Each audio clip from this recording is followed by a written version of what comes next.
All this came upon sovereign Nebuchadnezzar. Here it is. And at the end of 12 months, so this is like a year. So he has a year of opportunities to change his life. He was walking about the palace of the reign of Babel. The sovereign spoke and said, "Is not this great Babel, which I myself had built for the house of the reign, by the might of my power, and for the esteem of my splendor?" The word was still in the sovereign's mouth when a voice fell from the heavens. This is the watcher. "Sovereign Nebuchadnezzar, to you it is spoken. The rain has been taken away from you, and you are driven away from men, and your dwellings to be with the beasts of the field. You are given grass to eat like oxen, and 7 seasons shall pass over you until you know that the Most High is ruler in the reign of men, and he gives it to whomever he wishes." In that hour, the word was executed on Nebuchadnezzar, and he was driven from men. He ate grass like oxen, and his body was wet with the dew of the heavens, till his hair had grown like eagle's feathers, and his nails like birds' claws. He became a lichen. This is like lycanthropy. He literally became like a beast, you guys. He was transformed into like an image of a different thing. You and I, just for real clarity of thought here, cannot eat grass and live. We don't have 4 stomachs. That's why creatures that chew the cud, because they have to puke it up back into their mouth again and chew it down and swallow it again.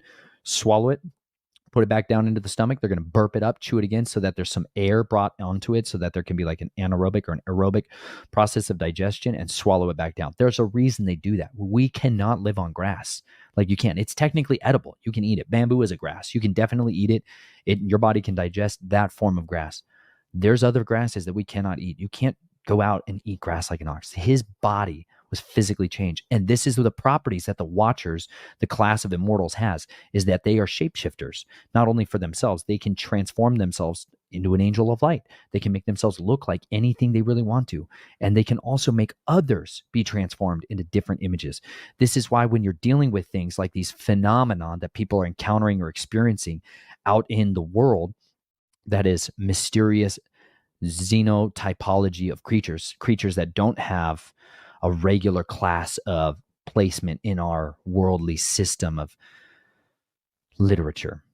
This is the cryptozoology, okay? These beings, some of them, be very clear, are coming from this type of actions. There are angels, immortals, that mix and transform creatures on this earth and create these hybridized beings as bodies, as carriers of this. Some of them are literally agents of fear.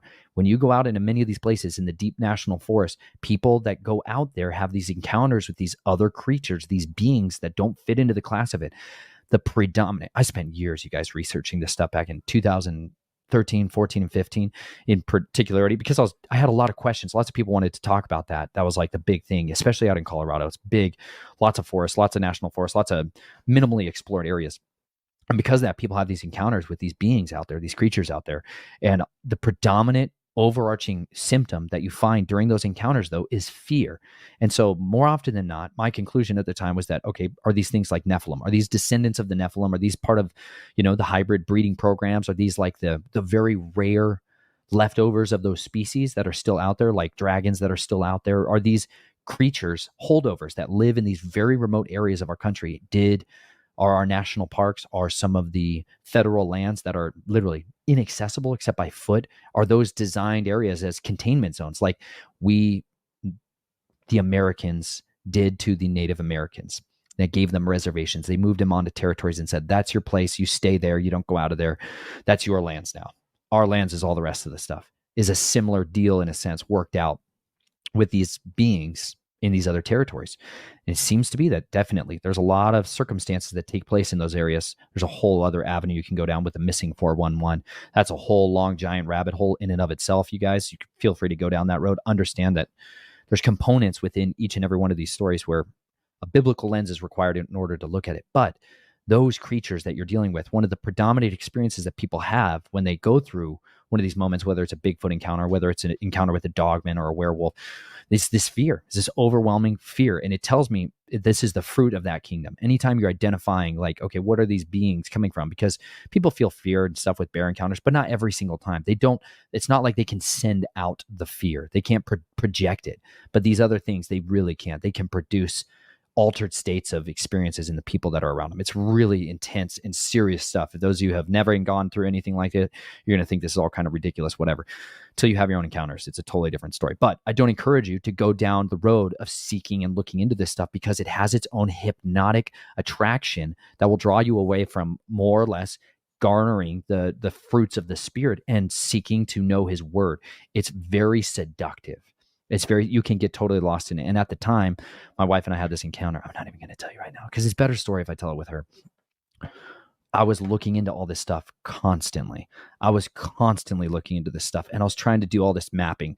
One of the things I like to do when I hunt, you know what I'm saying? Like, I start to put together maps of like, okay, well, how many counters, where are the hot spots? Where are the areas that we seem to have a lot of this stuff? Why is it that we have Bigfoot museums in this area? Why do we have hundreds of sightings in this part of the country, in this part of the state, or in this part of this county, and not in these other areas? Well, I'm like, well, these are territorial. If they're territorial spirits, okay, are these things just spirits, or do they also have physical corporal bodies, right? We've got to test all this stuff out. Anyway, they have physical telltale signs that you can find and identify to find their fruits of their kingdom. There's certain areas that you could like identify hotspots in. And I had this big desire to see one of these things. That was like, I wanted to see it.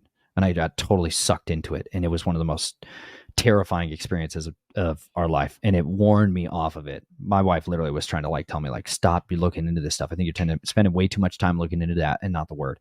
And she was right. Because when you dig into this stuff and when you look for this stuff, it comes. It's like alien encounters. Okay. Those of you guys that are like really go after and seek contact with aliens, they come, which to me is like a sign of demonic stuff. Because when you open the door to the demonic, it comes, whether you want it or not. At the end of the day, if you play with a Ouija board, you guys are going to kick open the doors to darkness, and you're going to open a gateway, and it's going to come through, whether you want it to or not, whether you think you can control it or not. You're going to open that side of it up. And so many parallels exist between these things having spiritual power, spiritual abilities to change their forms, transform themselves, orbs of light like the Ophanum, transporting them around.